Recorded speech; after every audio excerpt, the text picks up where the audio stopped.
చెరువులో కూరగాయల వ్యాపారం. గ్రామానికి కొంచెం దూరంలో ఉన్న ఒక పెద్ద చెరువు. ఆ చెరువు మధ్యలో ఒక చిన్న దిబ్బ మీద తుని పిచ్చుక తన ముగ్గురు ఆడపిల్లలతో కలిసి ఒక చిన్న గుడిసెలో నివసిస్తోంది. ఆ గుడిసెకు గట్టుకు మధ్య ఒక పాత చెక్క వంతెన ఉంది. ఆ గుడిసె పైకప్పు మొత్తం ఒక పెద్ద సొరకాయ తీగతో నిండిపోయింది. గుడిసె చుట్టూ ఉన్న కొద్దిపాటి స్థలంలో తుని రకరకాల కూరగాయలు పండిస్తోంది. ఇక చలికాలం విపరీతమైన మంచు కురుస్తోంది. చెరువు నీరు గడ్డకట్టేలా చల్లగా ఉంది. ఆ చెరువు మధ్యలో ఉన్న తుని గుడిసె మంచులో ఒక దీపంలా కనిపిస్తుంది. గుడిసె పైన ఉన్న సొరకాయ తీగకు పెద్ద పెద్ద సొరకాయలు వేలాడుతున్నాయి. తుని ఉదయాన్నే లేచి తన తోటలోని కూరగాయలను కోసి గంపలో సర్దుకుంటుంది. అమ్మా, ఈ మంచులో ఆ చెక్క వంటెన మీద నడవడం చాలా భయంగా ఉందమ్మా. అసలే ఆ వంటెన పాతది, ఎప్పుడు విరిగిపోతుందోనని భయం. నువ్వు ఈ చలిలో అంత దూరం వెళ్ళాలా? ఈ మంచులో రెక్కలు కూడా ఆడట్లేదమ్మా. తుని సొరకాయ కోస్తూ, తప్పదు కదా బుజ్జి, ఈ గుడిసెపైన కాసిన ఈ సొరకాయలు చూడు, ఎంత ముద్దుగా ఉన్నాయో. వీటిని అమ్మితేనే కదా మనకి 4 డబ్బులొచ్చేది. ఈ చలికి జనం మన చెరువు దాకా రారు. అందుకే నేనే వంతెన దాటి ఊర్లోకి వెళ్ళి అమ్మాలి. కష్టం చేయకపోతే మనకి గంజి కూడా పుట్టదు తల్లి. అమ్మా, నువ్వు మరీను ఈ మంచులో చెరువు కట్టు మీద నడవడమే కష్టం. అలాంటిది ఆ పాత వంతెన మీద కంపనెత్తిన పెట్టుకుని ఎలా వెళ్తావు? మొన్ననే కదా ఒక చెక్క ఊడిపోయింది. అసలే ఆ నదికి అవతల వైపు చిచ్చుకాకి నిన్ను చూసి నవ్వుకుంటుంది. జాగ్రత్తగా వెళ్తానులే తల్లి. నీ చెల్లెల్ని కనిపెట్టుకునుండు. ఈరోజు కంపనిండా లేత సొరకాయలు చిక్కుడుకాయలు ఉన్నాయి. ఊర్లో అందరూ ఎదురు చూస్తూ ఉంటారు. అవతలి వాళ్ళు నవ్వుకుంటే నవ్వుకోనివ్వు. మన కడుపు నిండాలంటే మనమే కష్టపడాలి. అమ్మా, నాకెందుకో దిగులుగా ఉందమ్మా. నాన్నుండి ఈ కష్టం నీకుండేది కాదు కదా. ఆయన ఈ వంటలను ఎప్పుడూ బాగు చేసేవారు. ఈ పాత చెక్కలు మంచుకు తడిసి ఇంకా జారిపోతున్నాయి. తుని నిట్టూరుస్తూ, ఉన్నవాళ్ల గురించి ఆలోచించాలే కాని లేని వాళ్ళ గురించి కాదు పుచ్చి. నాన్న దీవెన్లు మనకున్నాయి. ఈ చెరువు, ఈ తోట, ఈ సొరకాయలే మన ఆస్తి. నువ్వెళ్ళి చెల్లెలకి వేడివేడి గంజిపోయి నేను వెళ్ళొస్తాను. తుని గంపను జాగ్రత్తగా నెత్తిన పెట్టుకొని వణుకుతున్న అడుగులతో ఆ చెక్క వంతెనపై నడుస్తోంది. వంతెన ఊగుతుంటే తుని గుండె కూడా ఊగుతోంది. ఎలాగోలా గట్టు మీదకు చేరి ఊరివైపు బయలుదేరింది. దారిలో చిచ్చుకాకి తన కొడుకు చిన్నుతో కలిసి చలిమంట వేసుకుంటోంది. చిచ్చుకాకి తునిని చూసి వెటకారంగా, ఆహా, చెరువు మధ్యలో ఉండే మహారాణి గారు వస్తున్నారా? ఏంటి తుని, ఈ చలిలో కూడా నీ వ్యాపారం ఆగలేదా? ఆ వంతెన విరిగి చెరువులో పడతావేమోనని మా అందరికీ భయంగా ఉంది. ఎందుకంత కక్కొడుతుంది నీకు? తుని వణుకుతూ, నీ భయానికి ధన్యవాదాలు చిచ్చు. పడితే చెరువులోనే పడతాను కాని నీలాగా ఇతరుల మీద పడను కదా. నా కష్టం నాకుంది. ఈ కూరగాయలు అమ్మకపోతే నా పిల్లలు ఆకలితో వణికిపోతారు. నీ షాపులో సరుకులు లేవని నా మీద పడకే. అమ్మో, తుని అంటే షాపు అద్భుతం కదా. గుడిసె మీద అంత పెద్ద సొరకాయలు ఎలా కాసాయి అంటే, మా ఇంటి షాప్లో అయితే అన్నీ ఎండిపోయిన కూరగాయలే ఉన్నాయి. చిచ్చుకాకి చిన్నుని అదిలిస్తూ, ఒరేయ్, నోరమురా చిన్నగా, అది గాలికి కాసాయి. ఆ సొరకాయలు తింటే చలి జ్వరం వస్తుంది. తుని, నువ్వు ఈ మంచులో ఊర్లోకి వెళ్ళి ఏమమ్ముతావు? జనం అందరూ ఇళ్లలోనే దుప్పట్లు కప్పుకొని ఉన్నారు. నీ ఆరిగిపోయిన కూరగాయలు ఎవరు కొనర్లే. కష్టపడే వాళ్ళకి చలుండదు చిచ్చు. ఎవరికి కావాలో వాళ్లే కొంటారు. అలా ముందుకు నడుస్తూ, లేత సొరకాయలమ్మా, తాజా చిక్కుడుకాయలు, రండి బాబు రండి.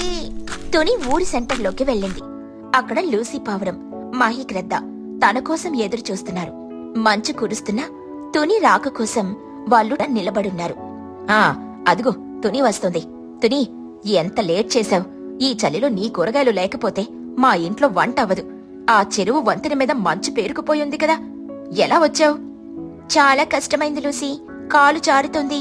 కాని ఈ సొరకాయలు చూడు, మీకోసమే కోశాను. నా కూతురు బుజ్జి చాలా భయపడింది. మహిగ్రద్ద ఒక సొరకాయను చేతిలోకి తీసుకొని, అబ్బబ్బబ్బబ్బా, ఎంత తాజాగా ఉందో తుని.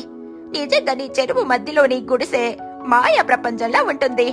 ఆ ఇంటి పైన తీగలు ఎంత బాగా అల్లుకున్నాయి. ఈ సొరకాయ రేటెంత?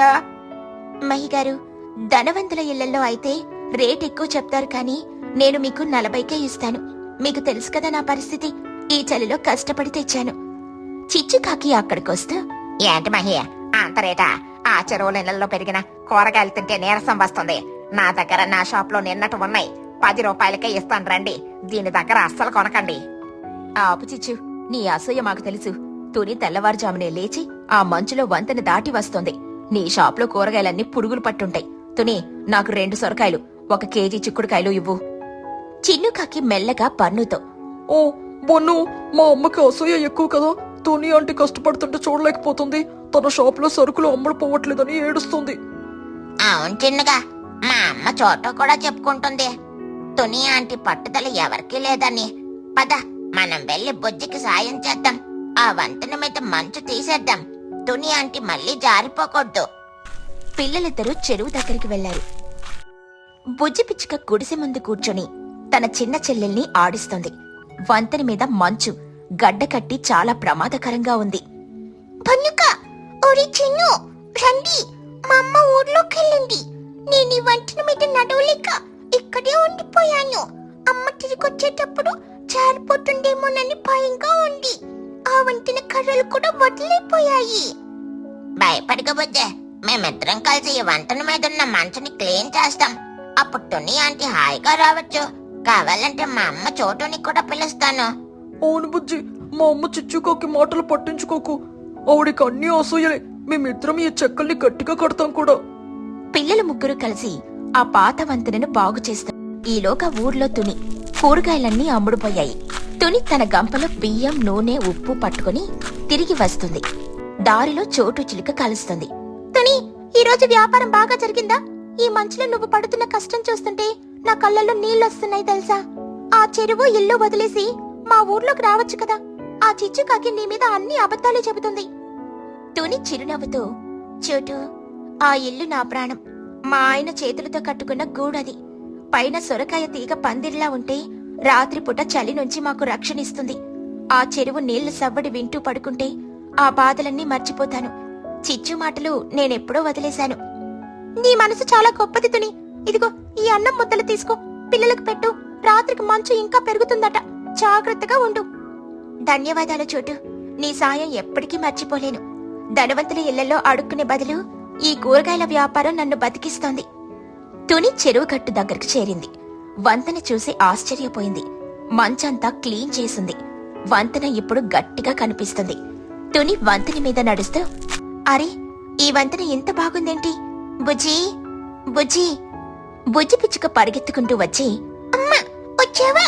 పన్ను చిన్ను కలిసి నీకోసం వంటనని బాగు చేశారు. ఇప్పుడు నువ్వు భయం లేకుండా రావచ్చు. తుని పిల్లల్ని చూసి కళ్ళల్లో నీళ్లతో, ఎంత మంచి పిల్లలు మీరు. చిన్ను, మీ అమ్మ చిచ్చుకాకి తిడుతుందేమోనని భయం లేదా? అంటే అమ్మ తిట్టినా పర్లేదు, కానీ మీరు పడిపోతే మాకు అన్నం ముద్దలు ఎవరిస్తారు? నవ్వుతూ, మీ సొరకాయ కూర అంటే నాకు చాలా ఇష్టం ఆంటీ. మా అమ్మ షాప్ లో అయితే అన్ని ఎండిపోయినవే. ఆ రాత్రి తుని గుడిసెలో పండుగ వాతావరణం నెలకొంది. పైన సొరకాయ తీగ వెచ్చగా కప్పుంటే లోపల తుని తన 3 ఆడపిల్లలతో కలిసి వేడివేడి అన్నం తింటోంది. బయట మంచు కురుస్తున్నా వారి మనసుల్లో ఒక వెచ్చని తృప్తి ఉంది. ఇక మరుసటి రోజు ఉదయం మంచు ఇంకా ఎక్కువగా ఉంది. గట్టు మీద పక్షులన్నీ కూర్చునున్నాయి. చెరువులో నీరు గడ్డకట్టిపోయింది. వంతెన మీద నడవడం అస్సలు కుదరదు. చిచ్చుకాకి గట్టిగా నవ్వుతూ, అదిగో చూసారా, తుని పిచ్చక ఇరక్కపోయింది. ఇప్పుడు వంతెన మీద నడిస్తే జారి చెరువులో పడాల్సిందే. ఈ రోజు తన సొరకాయలు తన గుడిసె మీద కుళ్ళిపోవాల్సిందే. ఆ గంప అమ్మేది ఎవరు ఈ రోజు? చూద్దాం దీని బతుకు ఎలా ఉంటుందో. చిచ్చు, ఎందుకంత అసూయ? తుని ఏదో ఒక దారి వెతుకుతుంది. తను కష్టజీవి. అవును చిచ్చు, తనకున్న పట్టుదల నీకుంటే ఈ పాటికి నువ్వు కూడా నీ షాపును బాగు చేసుకునేదానివి. అనవసరంగా ఇతరుల మీద ఏడవకు. సరిగ్గా అప్పుడే చెరువులో నుండి ఒక వింత శబ్దం వచ్చింది. అందరూ ఆశ్చర్యంగా చూశారు. తుని ఒక పాత చెక్క పడవలాంటి తెప్పను తయారు చేసింది. దానిమీద గంప పెట్టుకుని ఒక కర్రతో నీళ్లను నెట్టుకుంటూ గట్టువైపుకు వస్తుంది. వావ్ తుని, ఎంత తెలివే నీది. వంతెన మీద నడవలేకపోతే పడవలో వస్తున్నావా? తుని గట్ట మీదకు చేరి, అవును లూసీ, ఈ తెప్ప నా పాత తలుపు చెక్కలతో చేశాను. మంచు వల్ల వంతెన జారుతోంది కదా, అందుకే ఈ ఆలోచన వచ్చింది. ఈ రోజు కూడా తాజా సొరకాయలు తెచ్చాను, రండి. చిచ్చుకాకి కోపంతో రగిలిపోతూ, ఇదేం వెంట బాబోయ్, ఈమెకి అన్నీ కలిసి వస్తున్నాయి. ఏ పడవలో వెళ్లి కూరగాయలు అమ్మడం ఏంటి? నా షాప్ ముందే వ్యాపారం చేస్తావా? చూడుతుని, నీ ఆటలు ఎన్నాలో సాగవు. ఈ రోజు నీకు దారి దొరికింది కానీ రేపు నిన్ను ఎలాగైనా ఓడిస్తాను. నీ పడవని మొక్కలు మొక్కలు చేస్తాను. తుని అస్సలు పట్టించుకోకుండా, రండి మహి గారు, మీకేం కావాలో తీసుకోండి. చిచ్చు వైపు చూడకుండా తన పని తాను చూసుకుంటుంది. చిచ్చుకాకి తునిని చూసి ఓర్వలేక కోపంతో అక్కడి నుండి వెళ్లిపోయింది. తన ఇంటి దగ్గర అరుగు మీద కూర్చుని మండిపోతూ ఆలోచింపసాగింది. చిచ్చుకాకి తనలో తాను, ఛీ, ఆతోని పిచ్చుక ఎంత తెలివిగా పడవ తయారు చేసుకుంది. ఊరంతా దాన్ని మెచ్చుకుంటున్నారు. నా షాప్కి ఒక్కడ కూడా రావట్లేదు. దీన్ని ఎలాగైనా ఈ ఊరు నుండి తరిమేయాలి. లేదంటే ఆ చెరువులో వంతెనని కాల్చేయాలి. ఈ తునిని ఎలాగైనా ఓడించాలి. రేపు నేను కూడా పెద్ద షాప్ పెడతాను. దీని కూరగాయలు ఎవరు కొనకుండా చేస్తాను. చూడుతుని, నీకు పడవుంటే నాకు ఐడియాలున్నాయి. అటువైపు తుని మాత్రం చిచ్చుకాకి అన్న మాటలను ఏమాత్రం పట్టించుకోలేదు. తనకి తన పిల్లల ఆకలి, తన తోటలోని పంట మాత్రమే ముఖ్యం. తాను తెచ్చిన కూరగాయలను అందరికీ అమ్ముతూ తన పనిలో నిమగ్నమైపోయింది. ఈ కథలోని నీతేంటంటే, పరిస్థితులు మనకి వ్యతిరేకంగా ఉన్నా పట్టుదల మరియు తెలివితేటలతో ఏ కష్టాన్నైనా జయించొచ్చు. ఎదుటివారి అసూయను పట్టించుకోకుండా మన పని మనం చేసుకుంటూ పోతే విజయం మనదే అవుతుంది. చలిలో పిచ్చుక మట్టిల్లు. గ్రామంలో ఉండే తుని పిచ్చుక, చోటు చిలుక, చిచ్చుకాకి మంచి స్నేహితులు. కాని తుని పేదది. మిగతా ఇద్దరు కొంచెం డబ్బున్నవాళ్లు. అయితే గ్రామంలో ఇల్లు పాతపడిపోవడంతో సిటీకి వెళ్లి కూరగాయల వ్యాపారం చేసి బాగా డబ్బులు సంపాదించి తిరిగొచ్చి ఊర్లో గొప్ప ఇల్లు కట్టుకోవాలని డిసైడ్ అవుతారు. సిటీ కష్టాలు, ఊర్లో ఇళ్ల నిర్మాణం, చివరిగా ప్రకృతి పాఠం ఈ కథలో చూద్దాం. సిటీలో ఒక రద్దీగా ఉండే మార్కెట్. అక్కడ 3 చిన్న షాపులున్నాయి. తుని, చోటు, చిచ్చు కూరగాయలు అమ్ముతున్నారు. సిటీ ఎండలు మండిపోతున్నాయి. చోటు చిలుక గట్టిగా అరుస్తూ, రండమ్మా రండి, తాజా తాజా వంకాయలు, గుత్తి వంకాయ కూర చేసుకుంటే కుమకుమలాడిపోవాల్సింది. కిలో 50 మాత్రమే. అమ్మా, ఈ సిటీ ఎండకి నా రంగు మొత్తం మారిపోతుంది. బ్లాక్ కాకి కాస్త రోస్టెడ్ కాకిలా అయిపోతున్నాను. కస్టమర్స్తో, ఏమండి, బెండకాయలు లేతగా ఉన్నాయి, తీసుకుంటారా? వీటిని తింటే మీ బుర్ర మా చిన్నుగాడి బుర్రలా షార్ప్గా అవుతుంది. తుని పిచ్చుక చాలా ఓపికగా, టొమాటోలు, మిరపకాయలు, ఆకుకూరలు బాబు, తోటకూర కట్ట 10 రూపాయలే, తీసుకోండి, ఆరోగ్యానికి మంచిది. మధ్యాహ్నం అయ్యింది. ముగ్గురు భోజనానికి కూర్చున్నారు. వాళ్లతో పాటు సిటీకి వచ్చిన వాళ్ల పిల్లలు బన్ను, బుజ్జి, చిన్ను కూడా ఉన్నారు. బన్ను చిలుక ప్లేట్లో ఉన్న పెరుగన్నం చూసి ఏడుస్తూ, అమ్మా, నాకు సిటీ బిర్యానీ కావాలి. మనం సిటీకొచ్చింది ఎంజాయ్ చేయడానికి కదా. రోజు ఈ పెరుగన్నం ఏంటి? నా పొట్టలో ఎలకలు ధర్నా చేస్తున్నాయి. నోరు మూసుకుని తిను బన్ను. మనం ఇక్కడికి వచ్చింది డబ్బులు సంపాదించడానికి, బిర్యానీలు తినడానికి కాదు. చూసావుగా ఇంటి అద్దె ఎంతుందో. మనమున్న ఆ చిన్న గదికి 10,000 కిరాయి కడుతున్నాం. నువ్వు బిర్యానీ అడిగితే కిడ్నీలు అమ్ముకోవాలి. అవును బన్ను, మా అమ్మ నాకు కనీసం ఫేస్ క్రీమ్ కూడా కొనట్లేదు. డబ్బులు తోచాలి, ఇల్లు కట్టాలి అని నన్ను ఎండలో ఎండబెడుతుంది. ఓపిక పట్టండి పిల్లలు. మనం కష్టపడితేనే రేపు ఊర్లో మన సొంత ఇల్లు కట్టుకోగలం. అప్పుడు అద్దె కట్టాల్సిన పనే ఉండదు. రాజుల్లా బ్రతకొచ్చు. రాజుల్లా బ్రతకడం అంటే రోజుకో లడ్డు తినడమే కదా అంటే. అయితే నేను రెడీ, ఎంత కష్టమైనా పడతాను. కొన్ని నెలల తర్వాత వాళ్ళు అనుకున్నంత డబ్బు సంపాదించారు. సిటీని వదిలి తమ సొంత ఊరికి బయలుదేరారు. అమ్మయ్య, సిటీ నరకం నుండి బయటపడ్డాం. ఇప్పుడు నా ప్లాన్ చెప్తా వినండి. నేను ఊర్లో మా తాతల నాటి పాత ఇల్లు కూలగొట్టి ఒక పెద్ద డూప్లెక్స్ బంగ్లా కడతాను. మొత్తం సిమెంట్, కాంక్రీట్, ఫ్లోరింగ్ అంతా ఇటాలియన్ మార్బుల్. ఎండ తగిలితే ఇల్లు మెరిసిపోవాలి. వావ్, సూపర్ ఐడియా చోట. నేను కూడా తక్కువ తినలేదు. నేను గ్లాస్ హౌస్ కడతాను. గోడలన్నీ అద్దాలే ఉండాలి. బయట నుండి చూస్తే సినిమా సెట్టింగ్ లా ఉండాలి. నా చిన్నుగాడు అద్దంలో చూసుకుని మురిసిపోవాలి. మరి నువ్వేం కడతావుతూనే? తుని పిచ్చుక చిరునవ్వుతూ, నేనంత గొప్ప ఇల్లు కట్టలేనులే చిచ్చు. నాకు బుజ్జికి సరిపోయేలా ఒక చిన్న మట్టి ఇల్లు కట్టుకుంటాను. పైన గడ్డి కప్పుకోడలు, మట్టితో చుట్టూ చిన్న వరండా, అంతే చాలు. చోటు చిలుక పగలపడి నవ్వుతూ, ఏంటి మట్టిల్లా? తుని, మనం 21వ శతాబ్దంలో ఉన్నాం. ఇంకా మట్టిల్లేంటి? సిటీలో అంత కష్టపడింది మట్టిలో బ్రతకడానికా? పిచ్చిదాన, సిమెంట్ ఇల్లు కట్టుకో, లైఫ్ లాంగ్ ఉంటుంది. అవును తని, మట్టిల్లంటే చీప్ గా ఉంటుంది. రేపు మా ఇళ్ళ పక్కన నీ మట్టిల్లుంటే నా పరువు పోతుంది. ఆలోచించుకో. పర్లేదులే చిచ్చు, మట్టిల్లు ఆరోగ్యానికి మంచిది. వేసవిలో చల్లగా, చలిలో వెచ్చగా ఉంటుంది. నాకదే ఇష్టం. నీ కర్మ, రేపు వానొస్తే నీ ఇల్లు కరిగిపోయి పాకంలాగా మారిపోతుంది చూడు. ఊర్లో ఇళ్ల నిర్మాణం పూర్తయింది. చోటు చిలుక ఇల్లు పెద్ద కోటలా సిమెంట్తో మార్బుల్స్ తో మెరిసిపోతుంది. చిచ్చుకాకి ఇల్లు అద్దాలతో తలతలలాడుతుంది. పక్కనే తుని పిచ్చుక చిన్న మట్టిల్లు చూడటానికి చాలా అందంగా కళాత్మకంగా ఉంది. బన్ను చిలుక తన కొత్తింట్లో మార్బుల్స్ మీద జారుతూ, అమ్మా, ఈ బండలు భలే ఉన్నాయి. స్కేటింగ్ చేసుకోవచ్చు, కానీ కింద పడితే పళ్ళు రాలుతాయి. జాగ్రత్త బన్నుగా, ఇది ఇటాలియన్ మార్బుల్. దీని మీద ఇడ్లీ పిండి పడినా మరక అవుతుంది. శుభ్రంగా ఉంచుకోవాలి. అమ్మో, మన ఇల్లు సూపర్. గోడల్లో నుండి బయటంతా కనిపిస్తుంది. కానీ బయట వాళ్ళకి మనం ఏం తింటున్నామో కూడా కనిపిస్తుంది కదా. అదేరా స్టైల్ అంటే. మనం ఏం తింటున్నామో చూసే జనాలు ఏడవాలి. అదే నా ఆనందం. వాళ్ళు తుని ఇంటిని చూసి నవ్వుకున్నారు. చూడు, పాతకాలం గుడిసె అని ఎగతాళి చేశారు. తుని మౌనంగా తన పని తాను చేసుకుంది. ఇక నవంబర్ పోయి డిసెంబర్ వచ్చింది. ఆ సంవత్సరం చలి తీవ్రత చాలా ఎక్కువగా ఉంది. ఉదయం 10 గంటలైనా పొగమంచు పోవట్లేదు. సాయంత్రం 4 గంటలకి చీకటి పడిపోతుంది. చోటు చిలుక ఇల్లు రాత్రి 8 గంటలకి చోటు ఇంట్లో ఇటాలియన్ మార్బుల్స్ ఐస్ కట్టల్లా మారిపోయాయి. సిమెంట్ గోడలు చలిని లోపలికి లాక్కుంటున్నాయి. ఫ్యాన్ వెయ్యకపోయినా ఇల్లు ఊటీలాగా ఉంది. ఇక బన్ను చిలుక 4 స్వెట్టర్లు వేసుకుని మంచం మీద వణుకుతూ, అమ్మా, ఇదేమిల్లమ్మా, ఫ్రిడ్జ్ లో ఉన్నట్టుంది. నా కాళ్ళు కింద పెట్టి కరెంటు షాక్ కొట్టినట్టుంది.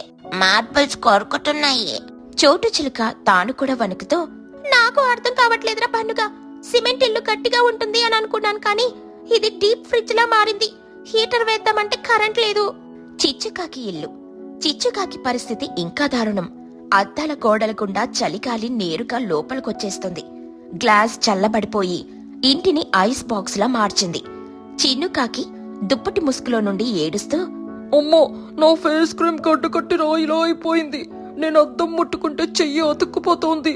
మనం బయట పడుకుందాం పద. బయటే కొంచెం వెచ్చగా ఉన్నట్లుంది. చీ, బయట పరువు పోతుందిరా. ఎంత ఖర్చు పెట్టి అద్దాల మీద కడితే ఎప్పుడు చలికి చేస్తున్నాం. ఆ తుని ఏం చేస్తుందో ఏమో. రాత్రి 10 గంటలు. చలి తట్టుకోలేక బన్ను ఏడుపు మొదలుపెట్టాడు. చిన్ను వణికిపోతున్నాడు. చోటు చిచ్చులకు ఏం చెయ్యాలో అర్థం కాలేదు. చిచ్చు, ఓయ్ చిచ్చు, బయటికి రా, నేను చస్తున్నా. చిచ్చుకాకి వణుకుతూ బయటికొచ్చి, నేను కూడా చోటు, మా ఇంట్లో ఉంటే రక్తం గడ్డ కట్టేలా ఉంది. మనం తుని ఇంటికి వెళ్దాం. దాని ఇల్లు ఎలా ఉందో చూద్దాం. బహుశా అది ఇప్పటికే చలికి గడ్డ కట్టిపోయి ఉంటుంది. మనం వెళ్లి కాపాడాలి. అవును, పాపం తుని, మట్టిల్లు కదా, ఈ పాటికే కూలిపోయి ఉంటుందేమో. పద, పిల్లల్ని తీసుకుని వెళ్దాం. అందరూ కలిసి వణుకుతూ తుని ఇంటి వైపు నడిచారు. తుని ఇల్లు బయట నుండి ప్రశాంతంగా ఉంది. కిటికీలో నుండి చిన్న వెలుగు కనిపిస్తోంది. అమ్మా, తుని ఆంటీ ఇంట్లో లైట్ ఉంది. అంటే వాళ్ళు బ్రతికే ఉన్నారు. పదండి, లోపలికి వెళ్దాం. నాకు ఆకలేస్తుంది. చోటు చిలుక తలుపు తడుతూ, తుని, తుని, తలుపు తీయవే, మేం ఆపదలో ఉన్నాం. తుని తలుపు తీసింది.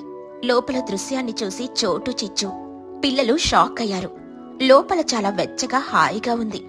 బుజ్జి పిచ్చుక చాప మీద కూర్చొని చదువుకుంటుంది. తుని వంటింట్లో వేడివేడి రాగి సంగటి, పప్పుచారు చేస్తోంది. పొగలు కక్కుతున్న వాసన వాళ్ల ముక్కులను తాకింది. ఆ రండి రండి, ఏంటి ఇంత రాత్రిపూట అందరూ వణుకుతున్నారు? బన్ను చిలుక లోపలికి పరిగెత్తుకుంటూ, అమ్మా, ఇది ఇల్లు కాదు, స్వర్గం. ఎంత వెచ్చగా ఉంది. హీటర్ పెట్టావా ఆంటీ? అవును ఆంటీ, మా ఇంట్లో ఐస్ కట్టులో ఉంది. ఇక్కడ మాత్రం అమ్మ ఒడిలో ఉన్నట్టుంది. చోటు చిలుక ఆశ్చర్యంగా చుట్టూ చూస్తూ, తుని, నిజంగానే ఇక్కడ చలి లేదు, ఫ్యాను లేదు, ఏసీ లేదు, హీటర్ కూడా లేదు. మరి ఇంత వెచ్చగా ఎలా ఉంది? అవును తుని, నా అద్దాల మేడ కంటే నీ మట్టి గుడిసె 1000 రెట్లు నయం. నా కాళ్ళు మళ్ళీ పని చేస్తున్నాయి. తుని పిచ్చుక నవ్వుతూ, కూర్చోండి, ముందు ఈ వేడి వేడి సంగటి తినండి. అందరూ కింద చాప మీద కూర్చున్నారు. తుని ఆకుల్లో వేడి సంగటి, నెయ్యి, పప్పుచారు వడ్డించింది. బన్ను లొట్టలేసుకుంటూ తిన్నాడు. అబ్బా, ప్రాణం లేసొచ్చింది. తుని ఆంటీ ఇచ్చింది అబ్బా. భోజనమయ్యాక అందరూ హాయిగా కూర్చున్నారు. అప్పుడు తుని వివరించింది. చూడండి చోటు, చిచ్చు, మీరు నన్ను ఎగతాళి చేశారు. మట్టిల్లు అని చిన్న చూపు చూశారు. కాని మట్టికి ఒక గొప్ప గుణం ఉంది. ఏంటది? మట్టి గోడలు థర్మల్ ఇన్సులేటర్లుగా పనిచేస్తాయి. అంటే బయట ఎండగా ఉన్నప్పుడు ఆ వేడిని లోపలికి రానివ్వవు. అందుకే వేసవిలో ఇల్లు చల్లగా ఉంటుంది. అలాగే బయట చలిగా ఉన్నప్పుడు లోపలున్న వెచ్చదనాన్ని బయటికి పోనివ్వవు, బయట చలిని లోపలికి రానివ్వవు. అందుకే ఇప్పుడింత వెచ్చగా ఉంది. అవును, సిమెంట్ కాంక్రీట్ అద్దాలు ఇవి బయట వాతావరణాన్ని బట్టి మారిపోతాయి. చలికి చల్లగా, ఎండకు వేడిగా అవుతాయి. కానీ మట్టి ప్రకృతి ఇది మనల్ని తల్లిలా కాపాడుతుంది. ఓరి దేవుడా, ఎంత సైన్స్ ఉందా ఇందులో. అనవసరంగా డబ్బులు తగలేసి ఆ అద్దాల మీద కట్టాను. ఇప్పుడు అది చూడడానికి బాగుంది కానీ ఉండడానికి నరకంలా ఉంది. నేను కూడా తప్పు చేశాను తుని. నా సిమెంట్ బంగ్లాలో పడుకుంటే మార్చరీలో పడుకున్నట్లుంది. డబ్బుంటే సరిపోదు, తెలివి కూడా ఉండాలని నిరూపించావు. సారీ తుని. పర్లేదులే చోటు, ఇల్లంటే 4 గోడలు కాదు, మనకు రక్షణిచ్చేది. ఈ రాత్రికి అందరూ ఇక్కడే పడుకోండి. నా ఇల్లు చిన్నదైనా మీ అందరికీ సరిపోయేంత వెచ్చదనం ఇస్తుంది. నేను మాత్రం ఇక్కడే పర్మనెంట్ గా ఉండిపోతా. తుని ఆంటీ వంట, ఈ వచ్చదనం. అబ్బా, నేను ఐస్ బంగ్లాకి రాను. నేను కూడా ఇక్కడైతే నా చర్మం బాగుంటుంది. అందరూ నవ్వుకున్నారు. ఆ రాత్రి తుని చిన్న మట్టింట్లో అందరూ హాయిగా నిద్రపోయారు. బయట చలిగాలి ఎంత వీచినా ఆ మట్టి గోడలు వారిని అమ్మలా కాపాడాయి. డబ్బు పెట్టి కట్టే ఇల్లు గొప్పది కాదు, మనకు సౌకర్యంగా ప్రకృతికి దగ్గరగా ఉండే ఇల్లే నిజమైన స్వర్గం. చోటు చిచ్చులకు ఈ విషయం బాగా అర్థమైంది. మట్టి ఇంటి విలువ తెలిసింది.